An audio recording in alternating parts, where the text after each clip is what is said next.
Hey now, happy Thursday. Good morning, PASW staff, clients, and our friends joining us today for a little LA class that we do. Yesterday was fun though, looking at Sousa and the marches. One thing I forgot to mention, marching bands, we see them all the time today. So with Sousa, he kind of invented a craze that, we see them at sporting events, at football games, the Rose Parade.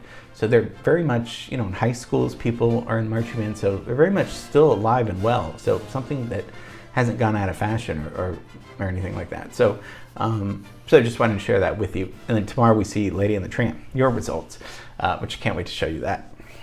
And so today, we're going to stay downtown. I know we've been downtown a long time with the Eastern Columbia building and the library, but there's just a lot to explore. So I promise you we'll go to the west side and other places a little bit more in the future. But today, let's go to the town you love, I love.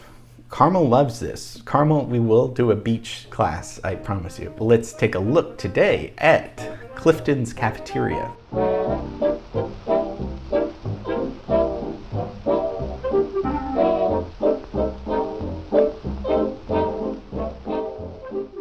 Clifton's Cafeteria. You would think it's named after somebody named Clifton, but no, it's Clifford Clinton. That's the guy we're going to be talking about today. A hell of a sweet guy, it sounds like. So he just combined both names, just like Western and Wilton became the Wiltern, right? I don't know, is this an LA thing where people combine things? So he's a restaurateur, and he, created, there was about 8 of them in LA, and Clifton's is the one we're going to be talking about downtown. That's why I showed you that opening. But just the cafeteria in general, smorgasbord in Scandinavia, late 19th century. But then it comes to the United States. But in 1905, LA is really the one that takes this to a whole new level of cafeteria style, for better or worse. It's really 1905 is when a lady, Helen Mosher, opened a downtown LA restaurant where people could just go and choose which food you wanted, and carry your tray. So we came up with the craze of this cafeteria thing. But then when Clifford comes in, he really creates a series of restaurants. This guy, he was son of Salvation Army parents. His parents he went to China as a kid and looked at all the horrible poverty and said, I don't want people to go hungry. And he really put his money where his mouth is. I mean, what he did was really great. He did not want to let Americans, Angelenos, go hungry. So he's born in 1900, United States, grows up in the Bay Area, dies in 1969. So not that old, but probably back in that day. And yeah, his parents were Christians and very active in Salvation Army. And so he comes down, his dad did a little bit of doing some restaurants up north, but he comes down to LA and really starts by the 30s. 1931 opens up the first location, which is on Olive Street. The one we're kind of looking at and talking about is on Broadway, which he opened up in 1935. And this building's designed by Welton Beckett. We know Welton, right? Capitol Records, he did that, along with a lot of other stuff. So some of these pictures are going to be groovy because it's very cool inside. It's a strange thing. Welton was really good friends with Walt Disney, and a lot of people said that Disney went to Clifton's and was inspired by all these kind of weird designs because the architecture, it's like fantasy land in there. But this is before Disneyland, so Disney was, of course, influenced by European, castles and all that stuff. But a lot of this fantasy environment was something that, fantasy architecture is something that Clifton kind of just elevated to this different level. So if we just back up, with LA history, we've usually talked about, Huntington and the railroad, Perry Chandler and the LA Times and the Dynasty. We've talked about Mulholland and the water. These men were great men. Their flaws, just like everybody, they were mostly interested in power and money. Clifford's not really. Clifford is really. This is why it's going to be kind of an interesting story in a different kind of class, because he wasn't about power. or glory or money, really. I mean, and so that's different already, because we've talked about mostly people interested in that. So by the 30s, cafeterias are super popular and trendy. Now it's something that we go to with our grandparents, if at all it exists. At least I did. But very, celebrities would go there. Movie stars would go to the cafeterias back in the day. So as we know, downtown was just a great hub for all this thriving. We talked about the Broadway district, and this is on Broadway. So exciting in the 30s, of all these beautiful, gorgeous buildings like the Eastern Columbian that we looked at. And, the banks were down there, beautiful movie palaces. So you could just go down and go to the cafeteria and go into this kind of fantasyland world. The 30s, we did tunnels in Los Angeles and talked a little bit about mobsters, which I hope wasn't too scary for the kids. A lot of corruption in LA. I mean, we could do a whole other class, maybe we will, just on what was going on. There's always been corruption. There's probably corruption as we're speaking, for sure. But in the 30s, it was really rampant, because you had gambling houses, prostitution, everything was really out of control, and the police were paid off.